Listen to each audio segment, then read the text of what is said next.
મહત્વના સમાચાર મેડિકલ કોલેજમાં બોન્ડ નીતિ રદ કરવાની માંગ ઉઠી છે।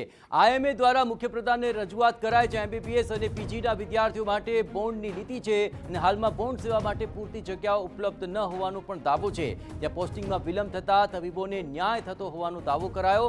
મહારાષ્ટ્રની જેમ હવે ગુજરાતમાં પણ બોન્ડ નીતિ રદ થાય તે માટેની આ રજૂઆત છે, જ્યાં તબીબી વિદ્યાર્થીઓના હિતમાં નિર્ણય લેવા આઈએમએ હવે સીએમને રજૂઆત કરી છે।